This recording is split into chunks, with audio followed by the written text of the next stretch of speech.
오늘 우리에게 주시는 하나님 말씀은 요한일서 5장 13절에서 21절 말씀입니다. 내가 하나님의 아들의 이름을 믿는 너희에게 이것을 쓰는 것은 너희로 하여금 너희에게 영생이 있음을 알게 하려 함이라. 그를 향하여 우리가 가진 바 담대함이니 이것이 그 뜻대로 무엇을 구하면 들으심이라. 우리가 무엇이든지 구하는 바를 들으시는 줄 안즉 우리가 그에게 구한 그것을 얻는 줄 또한 아느니라. 누구든지 형제가 사망에 이르지 아니한 죄를 범하는 것을 보거든 구하라. 그리하면 사망에 이르지 아니하는 범죄자들을 위하여 그에게 생명을 주시리라. 사망에 이르는 죄가 있으니 이에 관하여 나는 구하라 하지 않노라. 모든 불의가 죄로 돼 사망에 이르지 아니한 죄도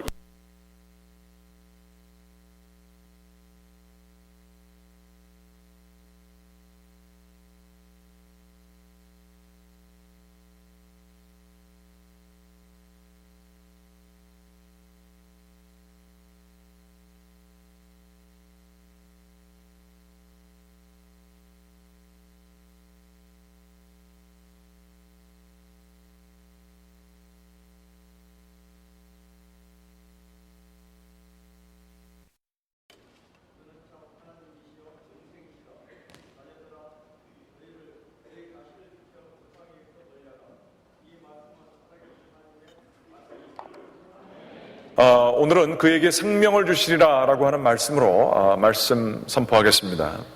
앞으로 계속해서 우리 거듭남 혹은 새 생명 이라는 주제로 몇 주 동안 한 5, 6주 동안 말씀을 전하려고 합니다. 거듭났다, 영어로는 born again이라고 합니다. 옛날에 부흥사님들이 오시면 이렇게 물어보신 분들이 꽤 계셨어요. 언제 거듭나셨습니까? 거듭난 것 같기도 하고 안 난 것 같기도 하고 언젠지는 기억도 못하겠고 거듭나고 있는 중 같기도 하고 아닌 것 같기도 하고 이렇게 우리들이 헷갈릴 때가 있어요. 당신 오늘 구원 받고 천국에 갈 걸 믿습니까? 그 확신 있습니까? 이런 식으로 막 물어보게 될 때 긴장을 하죠. 그 날짜도 확실히 되지도 못하고 이렇게 해서 born again 하면 정확한 날짜 이렇게 찝는 것으로 얘기를 합니다. 그러한 신학이 있고요. 또 이 born again을 어떠한 과정으로 보는 그러한 구원에 관한 신학들도 있습니다. 여하튼 간에 이 born again이라고 하는 이 새 생명을 얻는 것은 얼마나 기독교 신앙생활에 중요한지 몰라요. 생명이라는 게 뭘까요? 생명은 그런 겁니다. 설거지를 오랜만에 이 남자의 경우에 이제 저 같은 경우겠죠. 자기가 좀 집안을 위해서 그리고 이거 내가 기쁨으로 이것을 해야겠다. 그러고서 신나게 하면 거기엔 생명이 있습니다. 그런데 설거지를 딱 하려고 하는 순간 집안의 보스 되시는 분께서 여보 설거지 좀 해. 딱 그러면 하려고 하던 마음도 갑자기 없어져 가지고 억지로 죽지 못해서 하게 되면 거기 생명이 없는 거예요. 동감 많이들 하시죠? 생명이라는 건 뭐냐? 이거는 참 생명력, 아주 그 안에서부터 뿜어나오는 거예요. 죽지 못해서 한다는 표현이 한국말에 참 재밌습니다만 사는 것도 죽지 못해서 사는 사람들이 있어요. 안 살 수도 없고 또 살자니 이게 살 맛도 안 나고 그래서 엉거주춤 사는 사람들도 꽤 많이 있어요. 이거는 하늘에서 온 생명을 모르는 겁니다. 아니면 생명력이 땅에서부터 오는 생명력으로 살아가는 사람들이 있어요. 이 목표를 이루어야 되겠고 이것만 하면 좀 더 잘 될 것 같고 요거 그 다음에 지나가야 될 것 같고 자기의 야심을 가지고 계획을 가지고 욕심을 가지고 무언가를 열심히 합니다. 그리고 그것이 안 되면 그것을 못하게 하는 사람이 있거나 장애물에 부딪히면 불안해하거나 그 사람을 미워하거나 이러한 마음으로 삽니다. 이러한 것들은 하늘에서부터 오는 생명과는 다른 종류의 생명입니다. 하늘에서부터 오는 생명은 환경을 이겨낼 수 있는 생명입니다. 하늘에서부터 온 생명은 환경을 새롭게 만들 수 있는 능력의 생명입니다. 이 생명, 주님께서 얘기하시기를 그에게 생명을 주시리라.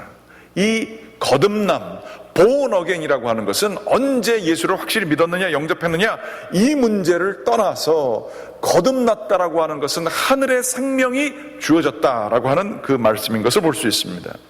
그런데 이 거듭남, 이것을 한국에서는 뭐 좀 그렇지 않지만 미국 같은 경우는 born again 크리스찬 하면 그냥 일반 크리스찬과 구분되는 용법으로 사용되는 경우들도 많이 있습니다. born again이라고 했을 때에 조금 굉장히 찬송을 크게 부르고, 우리 한국 교회는 대부분 많이 그렇게 하지만 열정적으로 찬양을 뭐 30분 40분 드리고, 뭐 설교자가 그냥 피를 토해내듯이 설교하고, 이러한 그 복음주의 계통의 그러한 교회들을 일컬어서 born again Christianity 뭐 이렇게 얘기를 합니다. 그러면서 거기에서 대표적으로 생각할 수 있는 것이 무엇이냐, 삶이 워낙 망가져서 마약 중독을 했다든지, 삶에 어려운 분열을 겪었다든지, 아픔이 있었다든지, 뭐 이러한 과정을 겪고, 이러한 강한 그 감성적인 기독교, 이것을 통해서 삶의 질서가 회복되는 사람들을 일컬어서 born again 크리스찬이다, 이렇게 얘기하는 경우가 많이 있어요. 그게 나타나는 현상이지만, 이 미국에서 born again 크리스찬이라고 했을 때에 꼭 그렇진 않지만 대부분의 사람들이 느끼는 것은 미국의 중산층 이하의 사람들, 그런 백인들을 일컬어서, 혹은 흑인 기독교를 일컬어서 얘기하는 경우가 참 많이 있습니다. 그러면서 좀 배웠다고 하는 사람들은 이 born again 크리스찬은 좀 지나치다, 혹은 교육을 좀 못 받은 사람들이 하는 거다, 뭐 이런 식으로 얘기를 할 경우가 참 많이 있습니다. 이게 이제 문화적인 의미의 born again 크리스찬이죠. 그런데 성경에 나타나는 born again은요, 이런 사람들과 연관되어져 있는 것과는 전혀 상관없습니다. 요한복음 3장에 보게 되면, 요한복음 3장 16절이 유명합니다만, 그것이 니고데모와 예수님이 대화를 하다가 나온 것이죠. 니고데모는 그 사회의 지도층이었습니다. 여자가 아니라 남자였고요, 가난하고 주변에 있는 사람이 아니라 공의회의 지도자 중심에 있는 사람이었습니다. 교육을 많이 받은 사람이었어요. 도덕적으로 종교적으로 사람들의 존경을 받는 사람이었습니다. 그런데 예수님께 이 사람이, 예수님이 하시는 행적을 바라보니까 사람들은 비난을 하지만 자기의 깨끗한 양심으로 볼 때에 여기에 뭐가 있어요? 이게 하나님으로부터 나신 자가 아니면 이런 일들을 하실 수가 없습니다 라고 예수님께 요한복음 3장에 보면 이렇게 접근을 합니다. 그랬을 때 예수님은 이 정말 권위의 상징이자 지혜, 그리고 사회의 중심 꼭대기에 있는 이 니고데모에게 갑작스럽게, 영어로는 블런트하게 얘기하십니다. born again, 거듭나지 아니하면 넌 내가 누군지 모른다, 그렇게 얘기를 하세요. 오히려 그 느낌으로는 그 거듭난다는 게 엄마 뱃속으로 들어가는 겁니까? 라고 얘기했을 때, 너는 지도자라고 하는 사람이, 유대교를 잘 안다라고 하는 사람이 그것도 모르냐 그러면서 혼이 나세요. 혼이 나게 됩니다. 무슨 얘기입니까? 오히려 배웠다고 하고 사회에서 성공하고 가질 만치 가지고 사회의 중심이고 권위자인 사람들일수록 거듭나는 거에 대해서 모른다는 거예요. 그러면서 예수님이 거듭난다는 얘기를 그 사람들에게 했던 것을 기억할 필요가 있습니다. 이 거듭남이라고 하는 것은 그러므로 결코 이 세상에 뭐 어렵고 상처받은 사람들이 도덕적으로 새롭게 되기 위해서 필요한 과정, 이러한 것이 결코 아니고, 이 세상의 차원과 다른, 전혀 다른 종류의 생명이 주어지는 것, 그 영생, 이것이 주어지는 것이 바로 거듭남의 핵심이라 하는 것입니다. 거듭남이라고 했을 때 그것은 성령으로 거듭났다 뭐 이런 얘기를 하지만, 위로부터 났다라는 얘기도 합니다. born again이라고 하는 얘기는 born from God 이라는 얘기와 같은 얘기입니다. 하나님으로부터 났다는 거예요. 그러므로 하나님의 자녀라는 얘기들을 하지 않습니까? 그래서 교회에서 형제님, 자매님 이런 얘기들도 합니다만, 형제님, 자매님 얘기의 핵심이 바로 거듭나서 하나님을 아버지라고 고백하는 사람들이 하는 얘기가 형제, 자매 얘기예요. 그게 거듭남의 그러한 모습이라 하는 것이죠. 뿐만 아니라 하나님으로부터 온 생명을 받았기에, 하나님이 생명을 주셨기에 하나님의 자녀가 되었는데, 이것을 일컬어서 영생이다. 그러므로 거듭남, 하나님 아버지, 형제 자매, 영생, 이것들이 다 같은 맥락에서 있는 아주 중요한 우리 이 신앙생활할 때 우리들이 누릴 수 있는 그 특권인 것을 볼 수가 있습니다. 그러면 거듭남이라는 것은 도대체 어떤 것인가? 한번 생각해 보기를 원합니다. 오늘 성경 말씀 요한복음 요한 1서 5장 13절에 보게 되면 이런 얘기가 있습니다. 내가 하나님의 아들의 이름을 믿는 너희에게 이것을 쓰는 것은 너희로 하여금 너희에게 영생이 있음을 알게 하려 함이라. 예수 그리스도를 믿고 영접한 모든 이들에게는 영생이 있음을 알게 하려고 이것을 쓰셨다, 이렇게 얘기하고 있어요. 그러면 이 영생, 이 거듭남, 이 생명이라고 하는 것, 우리들이 누리건 누리지 못하건 간에 주어진 이 생명이라고 하는 것들은 어떤 변화를 의미하는 것인가? 이 세상에 속하져 있는 자가 아니라 하나님의 주권 밑에 하나님의 통치를 받는, 하나님으로부터 난 하나님의 자녀들은 어떠한 변화를 겪어서 살고 있는가? 우리들 다 알고 있고 겪고 있는 것이지만 생각을 좀 더 깊게 하고자 합니다. 첫 번째, 생각, 그리고 두 번째, 감정, 세 번째, 의지의 변화가 있는 것을 일컬어서 거듭남이라고 합니다. 거듭남은 그저 예수 그리스도를 내가 영접했다라는 것을 의미하는 것이 아니라 이렇게 인간의 지, 정, 의 세 가지의 전인적인 변화를 이끄는 삶을 의미합니다. 이 세 가지 부분에 있어서의 생명을 누리는 것을 의미하는 것이지요. 그러면 생각의 변화라는 것은 무엇입니까? 우리들이 보통 사람들하고 얘기할 때 어떤 음식점의 음식이 너무 맛있다 이렇게 얘기를 하고, 그 음식은 뭘로 만들었는지 모르지만 아주 오묘해 맛이, 그러면서 뭐 짜지도 않고 달지도 않으면서도 아주 풍미가 있다, 뭐 이런 식으로 묘사를 여러 사람들이 할 수 있어요. 아니, 거기에 대해서 연구 논문 같은 것을 썼다고 하면 그것도 볼 수가 있습니다. 그런데 그 음식에 대해서 들은 것과 자신이 음식을 먹는 것과는 큰 차이가 있지 않습니까? 예수 그리스도, 그분이 우리의 구원주가 되시고 하늘의 문이 열리고 그 인격적인 하나님과의 관계를 맺는다고 하는 것을 듣는 것, 이것은 사람의 이성으로 이해될 수 있는 부분이 아닙니다. 우리의 생각으로 곰곰이 생각을 해보니까 예수를 믿을 만한 것은 결코 아니라는 거예요. 직접 경험해지는 것이고 변화되어지는 것, 즉 다시 말하자면 이성의 영역이 아니라 계시의 영역이라고 하는 것이죠. 니고데모가 그렇게 많은 종교적인 지식을 가지고 있었음에도 불구하고 거듭나야 된다는 얘기 속에 이게 뭔지를 전혀 몰랐어요. 거듭나지 않으면 예수 그리스도의 참된 의미를 알 수가 없어요. 세상에 아무리 똑똑한 사람이라도 오히려 그 똑똑함 때문에 예수 그리스도가 누구신지를 알 수 없는 것을 의미하는 것이죠. 이 거듭남, 이것 오늘 20절 말씀에 보여져 있습니다. 또 아는 것은 하나님의 아들이 이르러 우리에게 지각을 주사, 지혜와 계시의 정신이라고 에베소서에 얘기합니다. 우리에게 새로운 spiritual awareness, 뭔가를 깨닫게 하시는 것을 주사 우리로 하여금 참된 자가 누구를 알게 하신다라는 얘기예요. 하나님께서 주시지 않으면 그걸 볼 수가 없어요. 하나님께서 주시자 참된 자를 알게 하시고, 또한 우리가 참된 자 곧 그의 아들 예수 그리스도 안에 있는 것이니 그는 참 하나님이시여 영생이라. 우리가 그분 안에 있는 것을 깨닫게 되는 거예요. 이게 이제 이 지각의 변화라고 하는 것이죠. 이 생각의 변화라고 하는 것입니다.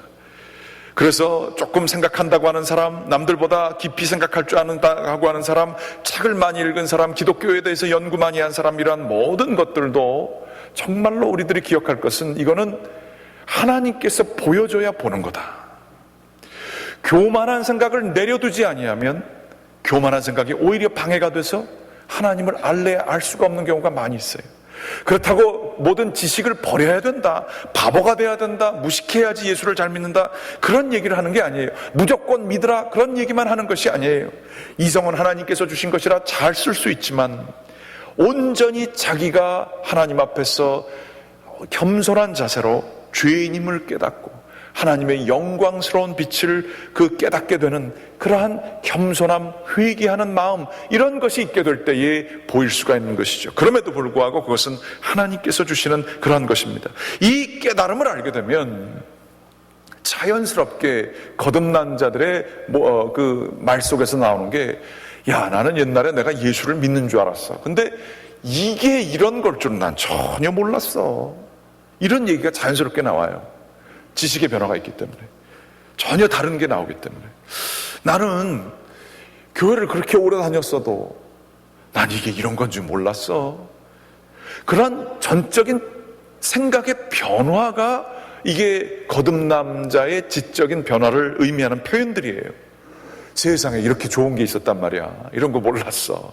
아, 이런 거였단 말이야. 이런 거 몰랐어. 이런 표현들이 자연스럽게 나와 있는 것이죠.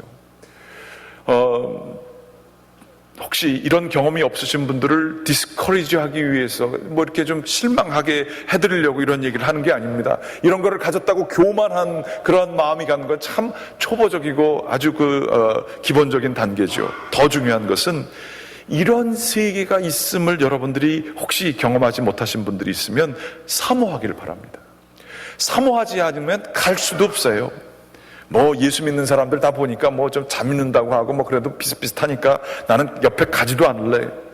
그거는 경험하지 못하고도 내가 안 가겠다고 얘기하는 것과 마찬가지예요. 겁이 많은 거예요. 하나님께서 보여주시는 새로운 세상이 있습니다. 지식의 새로운 지평이 있습니다. 우리들이 모르는 영적인 세계가 있습니다. 그 안으로 들어갔을 때 느껴지는 자유함이라는 것은 이루 말할 수가 없어요. 이러한 지각에서의 거듭남이 우리 가운데에 늘 있게 되기를 간절히 기원합니다. 특별히 이게 이래서 안 되겠어, 저래서 안 되겠어, 뭐 이런 식으로 인간적으로 판단할 때가 많이 있어요. 근데 그때도 늘 우리에게 생명을 주시는 분이 계세요. 예수 그리스도에게 가까이 나가게 되면, 그 영적인 세계로, 기도의 세계로 깊이 들어가게 되면 우리로 하여금 그 고난이 오히려 축복임을 깨닫게 하는 생각의 변화, 그 생명력을 주시는 분이 계십니다. 아무리 인간적으로 생각해도 이것은 불가능한 것이고 이것은 정말로 억울한 일이고 정말로 답답한 일이라고 생각될 때가 있어요. 그래서 어떻게 할지를 모를 때가 있어요. 그럴 때 주님께로 나오십시오. 생각의 변화가 완전히 일어날 때가 있어요. 야, 이게 정말 기회구나. 오히려 이럴 때 하나님 만날 수 있는 거구나. 아니, 이것이 나를 훈련시키시는 기회구나. 이러한 생명력을 생각의 변화를 통해서 하나님은 주시는 것입니다. 예수를 믿으면서 이 생각의 변화, 기도하면서 생각의 변화, 말씀 읽으면서 생각의 변화가 경험되지 않은 분들은 생명력이 없는 거예요. 인간적으로 자꾸 자기 힘든 게 먼저 생각납니다. 인간적으로 섭섭한 게 생각납니다. 인간적으로 답답한 일만 생각나요. 그리고 그 생각에서 벗어나지 못해요. 그거는 생명력이 없는 거예요. 생명력은 주님께 가까이 나갔을 때 다른 차원이 열리는 게 있어요. 주님께서는 그 생명을 저희에게 주시기를 원하시고 계십니다. 우리가 가까이 나오면 되는 것이지요. 두 번째로는 감성의 변화가 거듭남의 또 다른 모습입니다. 감성이라고 하는 것, 감정이라고 하는 것, 성령으로 거듭나고 했을 때 찬양을 부르다가 막 스피리추얼 하이 되는 것, 뭐 이런 것들도 감성의 변화일 수 있죠. 그러나 그것보다 더 깊은 면에서의 변화가 거듭남의 변화입니다. 생명력입니다. 그것은 무엇인가? 자신을 바라보는 정체성이 변화되는 거예요. 내가 누구인지, 내가 나인 까닭은 이것 때문이다 라고 생각하는 것들이 사람마다 다 있어요. 어떤 사람은 자기가 나온 학교가 그렇게 중요한 분이 계세요. 어떤 분들은 자신의 외모가 그렇게 중요한 분이 계세요. 아니면 어떤 사람들은 자신이 누구 집에 가문이라는 게 그렇게 중요한 분이 계세요. 그래서 대화를 나누다가 평상시에는 몰라요. 하지만 어떤 위기 상황에 다갔을 때 어떤 부분이 이렇게 흔들려지게 되면 예상 밖의 반응을 보일 때가 있어요. 그게 제일 중요하기 때문에. 정체성이라는 게 이제 그런 겁니다.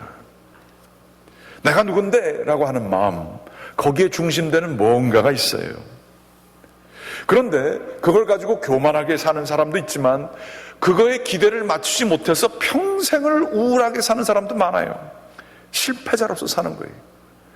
거기에 맞춰서 나는 부모의 기대를 결코 만족시키지 못한, 부모를 실망시킨, 정작 부모는 괜찮은데 야, 너 그거 잊어버려 그러는데도 그거를 기대하지 못해서 어둠 속에서 사는 사람들이 있어요. 나이 60이 돼도 있어요. 70이 돼도 부모 때문에 어둡게 사는 사람들이 얼마나 많은지 몰라요. 그 다 자기의 정체성을 다른 곳에 두고 있기 때문에 그렇습니다. 그러나 우리 주님께서 예수 그리스도를 믿게 되고 하나님의 아들로서, 하나님의 딸로서 자신을 바라보는 것이 가장 중요한 정체성이 되게 될 때에 우리는 놀랍게도 우리 자신이 변화되게 되고 자유하게 되는 능력을 얻게 됩니다. 그 자유함을 가지게 되면 참 지각에 뛰어난 평강이 와요. 인생에 있어서 실패한 것이 있을 수 있습니다. 원하는 것이 안 될 수도 있습니다. 그러나 그것을 통해서도 변하지 않는 그 하나의 나의 가장 중요한 정체성이 있으니 하나님이 내 아버지 되시고 내가 그분의 아들이 되고 딸이 된다는 사실이에요. 그거는 변하지 않는 거예요. 그래서 거기서부터 새 힘을 얻고 사는 사람들이 많이 있어요. 제가 지난 월화수 우리 연합감리교회 한인 목사님들, 어느 정도 사이즈 되는 교회 목사님들과 여러 가지 연합감리교회단의 미래와 이런 것을 논의하기 위해서 이제 만났습니다. 그리고 서로가 서로를 통해서 배우는 그러한 과정도 겪었습니다. 한 50 중반 후반 되신 어떤 목사님께서 목회를 잘 하시는 분이세요. 교회도 굉장히 좋고요. 그런데 그분이 남들은 참 하지 못하는 아주 솔직한 고백을 해 주셨습니다.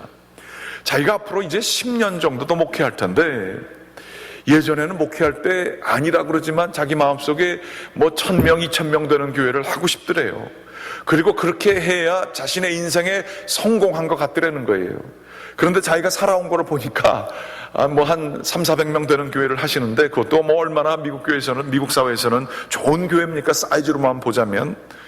그런데 자기가 그렇게 잘할 것 같지 않대요. 그래서 옛날의 개념으로 보게 될 때는 자기는 그냥 그저 그렇고 그런 목사라는 거예요. 어떤 면으로는 실패한 목사 같더라는 거예요.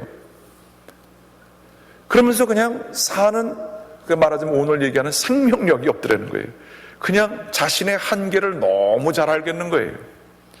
그래서 그분이 곰곰이 생각하다가 하나님 앞에 기도하는 중에 회개를 했다는 것이죠. 내가 목회를 시작하는 것도, 앞으로 여지껏 목회를 한 것도, 앞으로 목회를 할 것도 이게 하나님이 주신 분량대로 하나님의 일을 하는 거지, 하나님의 종으로서. 사이즈가 종이 무슨 일을 왜 주인에게 시켰느냐 그걸 따질 게 아니잖아요.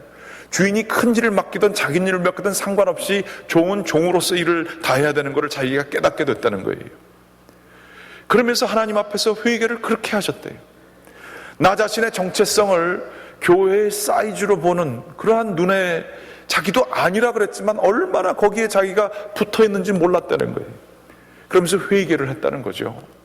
그러면서 앞으로 어떤 목회든 주어진 거에 자기가 기쁨으로 하겠다고 아주 겸손하게 50 중반 60 되신 분이 그런 회개 얘기하기 어렵잖아요.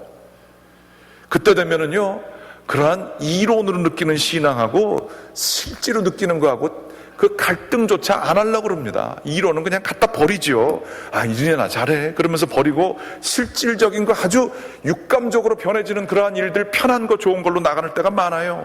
그런데 이 목사님 그거를 솔직하게 하나님 앞에서 고백을 하시더라고요.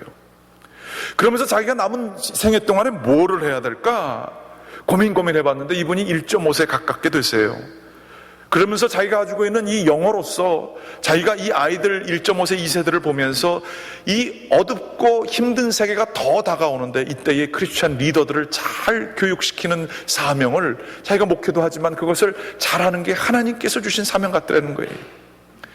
그런데 그 얘기를 하시면서 하시는 얘기가, 그러다가 그것도 안 될 수도 있더라는 거예요. 실패할 수도 있고 좌절될 수도 있지만 자기는 그것 때문에 전혀 조바심이 안 난대요. 하나님께서 필요하시면 나를 통해서 쓰실 거고, 안 되면 하나님이 다른 계획이 있으실 거고, 내가 못하면 다른 사람을 써서 하실 것이고, 그러면서 자기는 기쁨으로 나에게 주어진 것들을 한다는 그러한 얘기를 듣게 되었습니다. 저도 참 그 얘기를 들으면서, 야, 그렇지, 하나님께 전적으로 속해져 있고 내 삶은 하나님께서 주신 분량대로 사는 것이다 라고 생각하는 이 삶이 얼마나 자유로운 건지를 깨닫게 됐어요. 그러나 반면에 저 자신을 통해서도 알고 많은 분들을 통해서도 알지만 자기가 자기를 노예화시키는 경우가 많아요. 자신의 야망의 노예, 자신이 만든 정체성의 노예, 남들이 부여한 시각의 노예가 돼서 어쩔 줄 모르고 살아요. 불안해서 살아요. 남들이 나에 대해서 뭐라고 얘기하느냐가 너무 중요해요. 그래서 욕먹지 않으려고 사는 게 다인 것처럼 사는 사람들 많아요. 그게 삶입니까? 거기 생명이 있습니까? 욕먹더라도 기쁨으로 할 수 있는 주님의 일을 하면서 사는 게 얼마나 기뻐요. 그게 자유 아니에요? 교회 일하시다가 욕먹는 거 두려워하지 마십시오. 기쁨으로 하십시오. 하나님께서 주신 일이면 기쁨으로 하십시오. 남들의 이해를 욕먹을 일들을 일부러 할 필요는 없지만 남들이 뭔 얘기를 하느냐에 따라서 그것이 나의 활동과 나의 마음을 그 규정하도록 내어버리는 거, 이거 감성의 이 거듭난 자의 변화가 없는 거예요. 생명이 없는 거예요. 겸손해질 필요 있어요. 남들 얘기 잘 경청해야 될 필요 있지만 하나님이 주시는 그 자유함과 평안함을 누리면 또 이겨낼 수 있어요. 기쁨으로 살 수 있어요. 하나님 우리에게 그 생명 주시기를 원하십니다. 여러분 그거 있으세요? 남들 욕먹는 거, 남들 비판, 남들이 어떻게 평가하는 게 아니라 하나님 때문에 신나게 하는 그러한 느낌, 그렇게 살아가는 것 안 돼도 괜찮아요. 하나님이 하실 것이기 때문에. 지각에 뛰어난 평강, 이거가 있을 때에 우리는 거듭난 자로서 사는 것이죠. 세 번째로는 의지의 변화입니다. 오늘 말씀에 보게 되면 이런 얘기가 있습니다. 18절 말씀에 하나님께로부터 난 자는 다 범죄하지 아니하는 줄을 우리가 아노라. 죄를 우리가 어떻게 안 져요? 죄를 늘 지면서 살지요. 그러면 나는 거듭난 자가 아니구나, 생명이 없구나, 이렇게 생각하기가 쉽습니다. 그러나 그게 아니라 요한 1서, 같은 성경 구절에 요한 1서 1장 8절에 보게 되면 이런 얘기가 있어요. 만일 우리가 죄가 없다고 말하면 스스로 속이고 또 진리가 우리 속에 있지 아니할 것이요. 모든 사람들은 죄인이라 하는 것이에요. 그렇지만 우리들은 이 죄인이지만 과거에 하나님이 주시는 세상, 그 하나님의 주권 속에서 살던 하나님의 주권을 모르면서 그 세상의 정사와 권세에서 살았던 때의 죄는 이거 안 해야 되는지 알면서도 하는 거예요. 그리고 바른 게 뭔지 알지만 바른 것을 나가서 그 행할 수 있는 능력이 우리 가운데 없는 거예요. 그럴 때가 참 많아요. 우리 인간의 그 정사와 권세에 묶였을 때 그렇게 되는 거죠. 그리고 그게 나중에는 잘못된 건지도 몰라요. 그냥 그러고 살 때가 많이 있어요.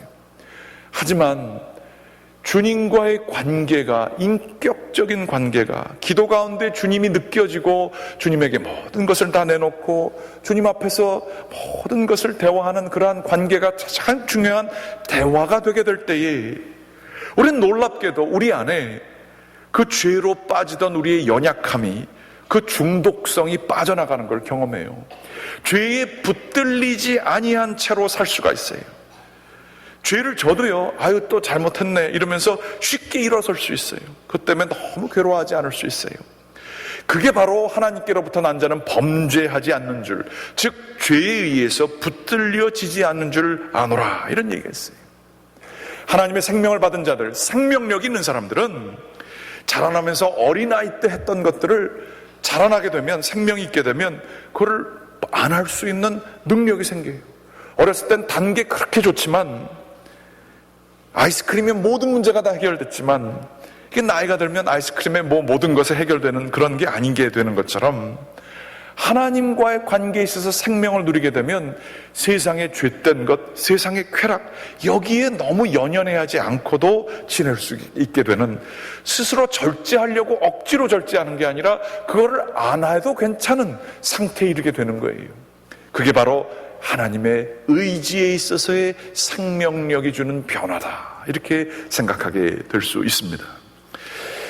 마지막으로 이 본어게인은 어떻게 하면 우리들이 이 정말 생명을 누리면서 살 수 있을까?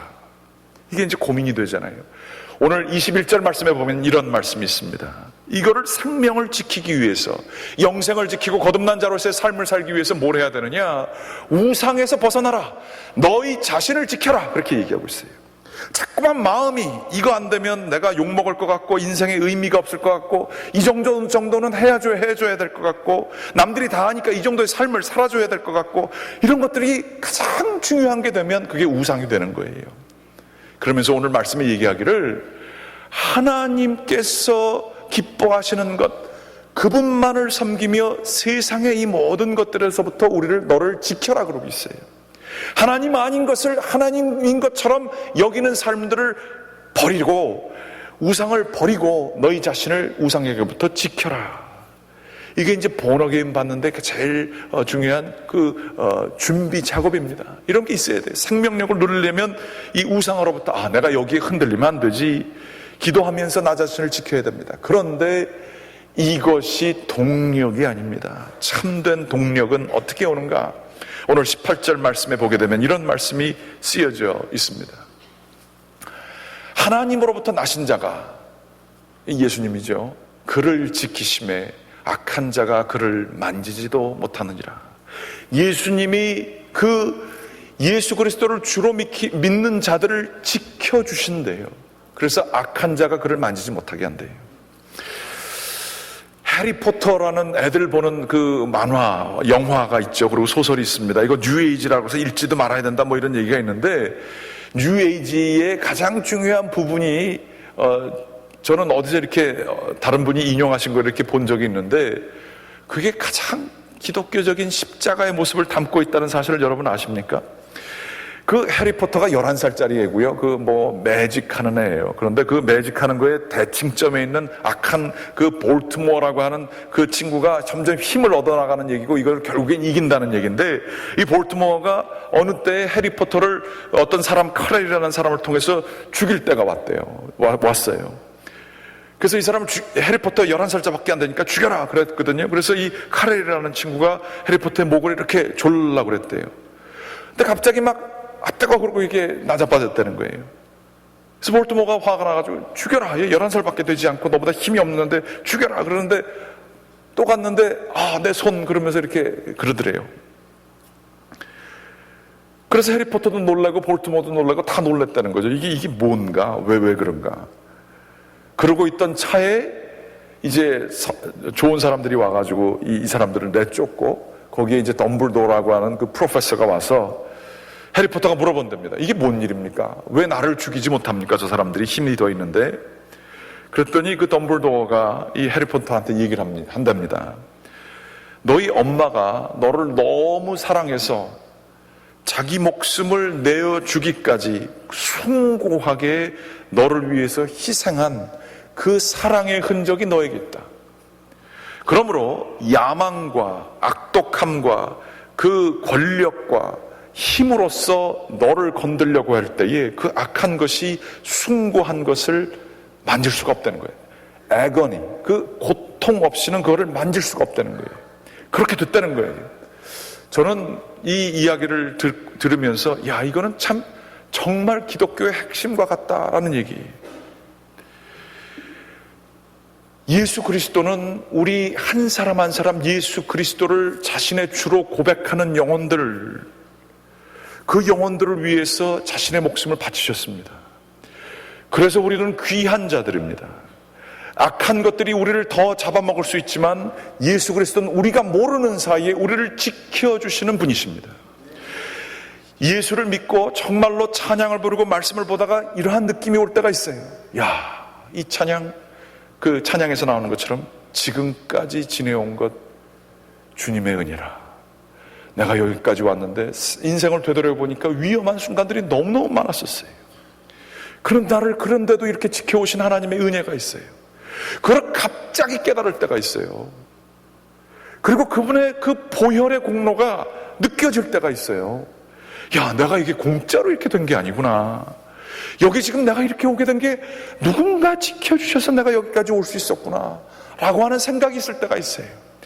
아찔한 순간들을 넘어가서 지금까지 오게 된 것, 이게 하나님의 은혜구나. 누가 나를 보호해 주셨구나. 이거를 알게 될 때에 사람은 옳고 그른 것, 시비를 따지고 원망을 따지던 마음에서 은혜로서 감사하는 마음이 생깁니다. 그 생명력이 얻어집니다. 이 은혜의 마음이 있으면 힘들고 좌절되고 실패한 마음이 있고 세상의 쾌락을 추구하고 교만한 마음이 있던 사람들의 모든 세상의 주권에 잡혀서 살던 사람의 마음이 확 바뀌어지게 돼요. 그 은혜를 체험하게 되면 마음속에 감사가 막 우러나요. 그리고 누구에게인가 이렇게 도와주고 싶고 서브하고 싶은 마음이 일어나요. 그게 하늘로부터 오는 생명력입니다. 영생의 힘입니다. 저 도전합니다. 예수를 믿은 지 오래 되신 분들 많이 계시지만 최근에 이러한 은혜에 체험하신 적이 언제십니까? 감사합니다. 나를 도와주신 주님의 은혜가 여기 있군요.